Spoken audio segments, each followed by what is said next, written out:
یقین ہو تو ایسا ہو، یقین ایسا ہو۔ کیسا یقین؟ اللہ اکبر۔ وہ جو بزرگ فرماتے ہیں نا، یقین سے جب کہا جائے تو اللہ کا نام، فقط نام بھی بڑی طاقت رکھتا ہے۔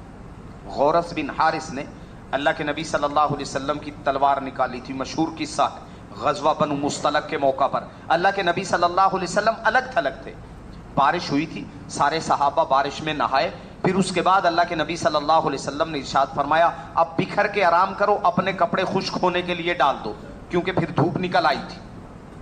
اللہ کے نبی صلی اللہ علیہ وسلم صحابہ سے دور فاصلے پہ تھے، درخت کے نیچے، تلوار درخت کے ساتھ لٹکا دی تھی۔ جب غورث بن حارث نے آ کے تلوار سونتی اور پھر کہا من یمنعک منی، مجھ سے آپ کو کون بچائے گا؟ نبی علیہ الصلوۃ والسلام نے کیا ارشاد فرمایا؟ اللہ۔ جیسے ہی اللہ کہا ہاتھ کانپنے لگ گئے، تلوار نیچے گر گئی۔ اللہ کے نبی صلی اللہ علیہ وسلم نے تلوار اٹھا کے پھر کہا اب تم بتاؤ من یمنعک منی، اب تمہیں مجھ سے کون بچائے گا؟ صحابہ کو آواز دی۔ اس وقت پھر صحابہ کو پتا چلا کہ یہ تو بہت بڑا معاملہ پیش آ چکا ہے۔ اس سے پہلے صحابہ کو پتا نہیں تھا، سارے سو رہے تھے، آرام کر رہے تھے، دن کے وقت قیلولہ کر رہے تھے۔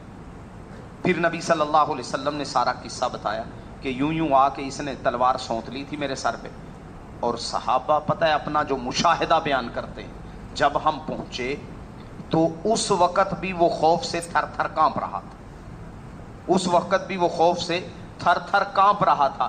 اہل علم نے یہاں نقطہ ایک لکھا ہوا ہے، اصل خوف اس کے اوپر لفظ اللہ سنتے ہی طاری ہو گیا تھا، وہ خوف اس کا دور نہیں ہو رہا تھا۔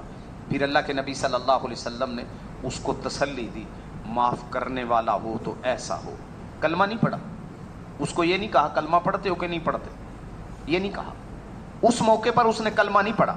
کچھ روایات میں مشہور ہے لیکن وہ غیر مستند ہیں کہ اس نے اسی وقت کلمہ پڑھ لیا تھا، نہیں، اس نے کلمہ نہیں پڑھا، اس کو یوں ہی چھوڑ دیا، قبیلے میں چلا گیا، وہاں جا کے قصہ سنایا، پھر کچھ لوگوں کو حاضر ہو کے کلمہ پڑھا تھا، بعد میں آیا تھا خدمت نبوی میں اس سفر کے بعد۔ تو اللہ کے نبی صلی اللہ علیہ وسلم نے پورے یقین سے بات ارشاد فرمائی۔ بلا شبہ اللہ رب العزت کے نام میں ایسی ہی جلالیت اور تاثیر ہے، اسی لیے تو فرمایا گیا کہ جب لفظ اللہ کو صدق لجا سے لیا جائے تو یہی اسم اعظم ہے۔ جو بھی مشکل ہو اس سے نجات کا یہ ذریعہ ہے، اور جو بھی کام ہو اس کے بن جانے کا یہ ذریعہ ہے، اور جو بھی پریشانی آئی ہوئی ہو اس پریشانی کو دور کرنے کا ذریعہ بھی ہے۔ اب ہمارے دل میں اللہ رب العزت کا نام پیوست ہو جائے تاکہ جب وہ ہمارے زبان سے نکلے تو وہ پر تاثیر ہو۔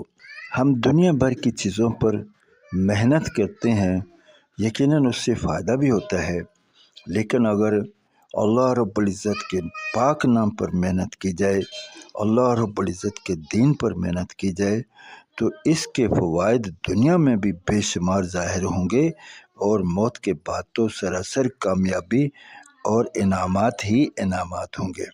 آج موقع ہے کہ اللہ رب العزت کے دیے ہوئے دین پر محنت کریں، عمل کریں، دوسروں کو اس کی طرف بلائیں تاکہ رب العالمین کی جلالیت اور الوہیت ہمارے دل میں پختہ ہو جائے اور ہماری زندگی اس سے آراستہ ہونا شروع ہو جائے۔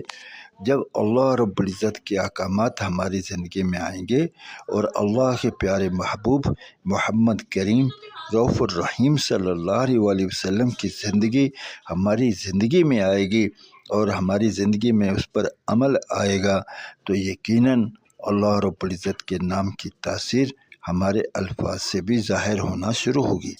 اللہ رب العزت اپنے پاک نام کی تاثیر ہمیں بھی عطا فرمائے اور وہ لذت عطا فرمائے جو اللہ رب العزت کے نام مبارک کے اندر موجود ہے، اور پیارے نبی محمد کریم رؤوف الرحیم صلی اللہ علیہ وسلم کی کامل اتباع کی توفیق عطا فرمائے۔ تب تک کے لیے اتنا ہی، انشاءاللہ ملتے ہیں اگلی ویڈیو میں، تب تک کے لیے اللہ حافظ۔ السلام علیکم ورحمۃ اللہ وبرکاتہ۔